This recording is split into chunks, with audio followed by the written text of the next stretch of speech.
you remember the photographs that just happened in the White House? Okay, remember there was a story about Susie Wiles, and they had the photographs of Trump's administration with all the close-ups. Remember Karoline Leavitt with the needle marks in her face and all that shit? Okay, it was like a really big deal. Everyone was like, wow, these photographs are pretty crazy. Well, so the photographer who did them is this guy, Christopher Anderson. There's, it had 𝗙𝗎𝗪𝗏, Karoline Leavitt, right? And there are the little details of like the native people in the picture with him, right? Karoline Leavitt in red, everybody at the table, all the close-ups of the faces, and everybody is like super crazy and garish and fucked up, okay? Well, so Christopher Anderson took pictures of Jeffrey Epstein. 10 years ago, in 2015, this photographer was hired to take pictures for a New Yorker magazine article about Michael Wolff and Jeffrey Epstein, okay? And so check out what he wrote, okay? He released these photos today, and he said, yes, that's Jeffrey Epstein. In 2015, I was assigned by Jody Kwan of New York Mag to make a portrait of Epstein to accompany an article by Michael Wolff. The Michael Wolff, all right? Mr. fucking Epstein himself, right? Was doing an article on Epstein in New Yorker. He says, I didn't know much about him other than the fact that he had heavy connections to powerful men. Now, remember, guys, in 2015, Epstein was already a sex offender, but most people didn't know about it, okay? Because once he pled guilty to those prostitution charges, solicitation charges, everything disappeared. The indictment disappeared. There was nothing in the public record. The whole thing was just hidden and closed. They all had immunity. He was just a guy who had a couple of solicitation charges against him, like Robert Kraft or, many other billionaires that hook up and get buy sex. Even though his was about human trafficking, he got charged as though he had bought sex. Okay? So nobody really knew until Trump ran for president and this started hitting the fan. And in 2016 was when Virginia Giuffre sued Ghislaine Maxwell for defamation. And so then at the end of 2016, all of these depositions and this shit was in the public record. Okay?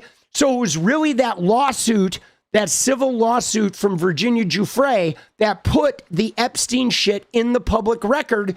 And then it got discovered because Trump was running for president and had been his good friend.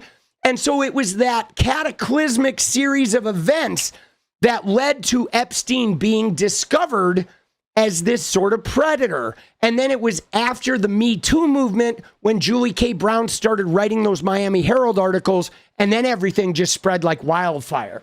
But back in 2015, nobody really knew, right? They just knew this guy, for some reason, was connected with all the wealthy people, and he didn't really appear to do anything, right? Because most of those wealthy guys either started a company or invented an object or invented a computer or had some international thing they had done. And yet Jeffrey Epstein was like a college dropout who had taught a little bit at the Dalton School, even though he had no teaching credential. Then he worked a little bit at Bear Stearns, and then all of a sudden he had $500 million and was everybody's best friend. But he had created nothing. The guy owned an island but had no business, right? The guy owns a fucking private island, 2 of them, and he owns the biggest private home in New York City, but the guy didn't even own a business. He had no company. He had invented nothing. Right? This guy, how do you get that wealthy with no job, right? I mean, it's a question that people were wondering, okay? So he says, I didn't know much about him other than the fact that he had heavy connections to powerful men. He wanted to meet me before the shoot to negotiate buying out the pictures after publication. A young woman with an Eastern European accent answered the door. I would later see the same girl setting up a massage table in a room just off one of his offices, followed quickly by his private secretary, Leslie Groff. When Epstein arrived, his eyes sized me up like someone always looking for the angles. He quizzed me about my pictures and how the shoot would go and how much I thought my pictures were worth. He said he didn't want anyone else to have the pictures after the magazine published them and offered me $20K to own them after publication. It was all the money in the world to me at the time. I had a young family and lived basically month to month. He wrote a personal check and handed it to me. The magazine had already given me permission to make such an arrangement, and we made it clear that he wouldn't see any of the pictures until after publication. Now watch, here's where it gets crazy, guys. Several days later, Epstein decided to pull out of the story, and he started calling me to demand the pictures. I reiterated that the pictures were not his until after the publication. Then the threat started. He sent his bodyguard/driver, Merwin, a massive guy in a long black overcoat and black leather gloves, to my studio to intimidate me. It worked. Epstein succeeded in threatening the magazine too, and they killed the story. I cashed the check, and Merwin came by again to collect the hard drive and make sure I didn't have any more copies of the photos. Today, I found a copy on a very old hard drive. There is a portrait of Epstein and pictures of him working in 2 different offices in the house. Yes, there's a stuffed tiger. I took a picture of his desk, and you will see an email printed out that is an exchange between Epstein and the royal government office concerning payment from the Duke and Duchess. So to reiterate, okay, he gets hired to take photographs of a guy for a magazine story, right? He gets assigned this, okay? Then the subject of the article says, I want to meet you, meets up with him and pays him off to own the pictures. Then Epstein kills the article. And then Epstein says, I want the pictures. But the guy's like, well, yeah, you bought the pictures, but the article's not coming out. So you don't get the pictures unless the article comes out. Then he fucking sent his bodyguard to shake him down. Okay. And I mean, this is a photographer who is certainly not used to a mafioso guy with black leather gloves coming and like saying, hey man, I'm going to throw you out the fucking window like Vladimir Putin if you don't give me the goddamn hard drive, bro. Isn't that insane? Right? Why did he back out? I mean, I don't know. I imagine like he was worried about getting caught because maybe he got wind that Trump was running for president. And as soon as Trump was running for president, it was a direct threat to him because of their connection, right? Because on some level, Epstein had to know if Trump ran for president, that meant he was going to get outed. Like everyone was going to find out about him. But look at that photo, that close up. Isn't that fucking crazy? And then these other photos, there's Epstein in this office, which by the way, guys, I don't know if you recognize this, but you see this photo? We've seen a photo like this. Look at that shit. That's the same office.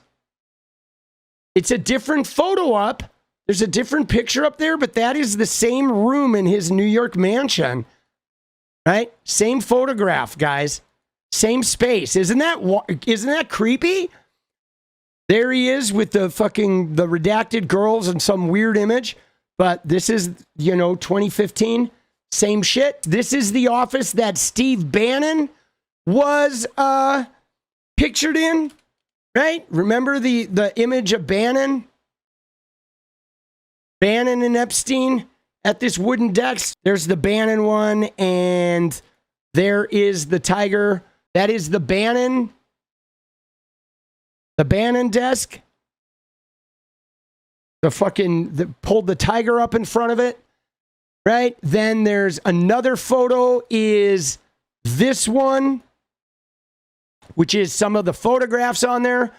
There's Epstein and Ghislaine with Clinton. There's Woody Allen and Song Yi, right? And look, Branson and Epstein. I don't know who these kids are, right? This looks like something that's maybe from the birthday book. I think these things are things from the birthday book.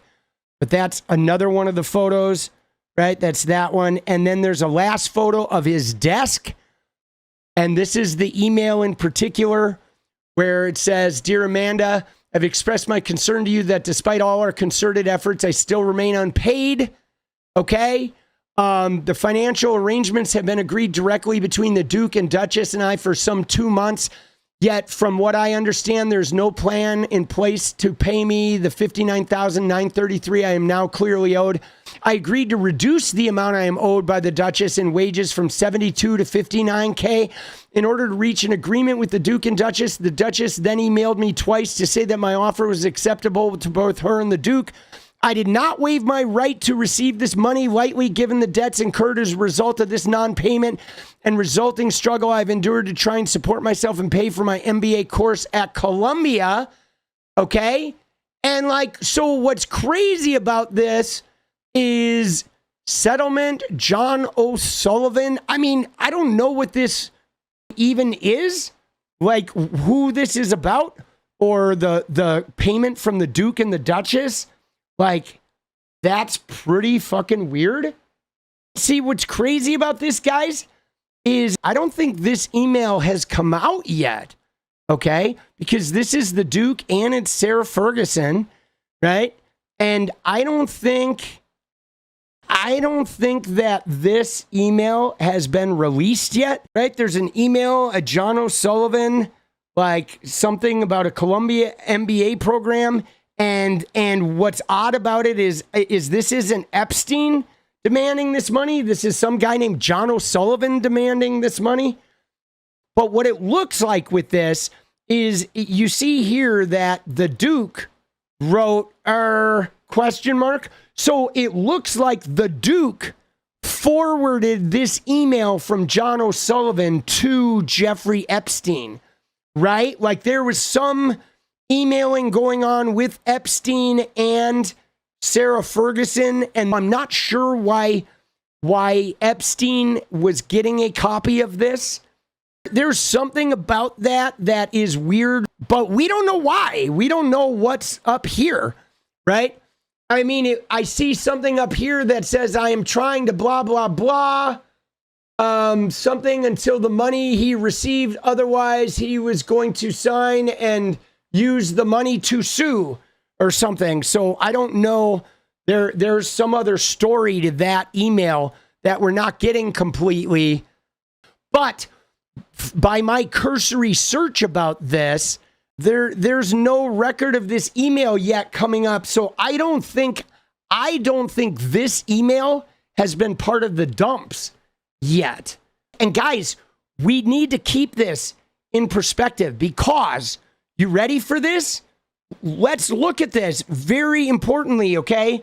If you look at the files, they have released 1%, guys. Okay, 1%, under 1%. Okay? They have released 12,000 documents, 125,000 pages. There are 2 million items that they've had for years. They've had these items for years, guys. At least 2 years. They've had these items, nothing less than 2 years. And they are still avoiding this shit. Okay? They were supposed to justify the redactions on January 3rd, and instead they kidnapped the leader of Venezuela and created a whole new news cycle, a bullshit news cycle. They've released less than 1% of this stuff, guys. Okay, they've released 12,000 of 2 million items. Nothing. They're completely defying the law that was just signed. And here was Massey's statement about it today. For the fact that these Epstein files still, there are millions of more documents that they're still reviewing at this point. If this were a private law firm with 5% of the resources of the DOJ, this would have been done by the deadline. And they just missed another deadline, which is the report to Congress, which is supposed to list all of the politicians that are in their files. And also, they're supposed to justify all the redactions 15 days after the first 30-day window. But the biggest problem isn't that they're missing the deadlines, it's what they're redacting. So they're citing the Privacy Act, and they're trying to pretend like that overrides a law that we just passed that says you can't withhold records to prevent embarrassment. They're also citing FOIA standards which don't apply to our law when they're trying to say that they don't have to release internal decisions. But our bill specifically says release internal decisions. So what are you going to do about it? We're looking at that. Yeah, see, that's just it. Now they have to figure out like what they're going to do, because they are doing multiple things that 𝗙ecie covered. I mean, obviously, number one is they're just not releasing the shit, and they're stonewalling the release. But the big thing is the redactions, okay? Because they're supposed to only redact the non-public victims, and then anybody they redact other than that, they have to provide context as to who they redacted and why, okay? And they're redacting shit like nilly-willy. There are some non-public victims that they didn't redact. They're redacting public victims. They're redacting like photos that are in the public domain. They are redacting to try to insinuate guilt. They did a whole bunch of this with Bill Clinton, right? And, you know, so they are being illegal across the board. What is up, guys? Thank you so much for watching. You like the video, you want to support independent resistance media, you know what to do. Drop that sub, hit the like button, and please share it. And we do love our members, so if you want to become a member, it's another really great way to support. Thanks again for everything, guys. I'll see you next time. Let's go.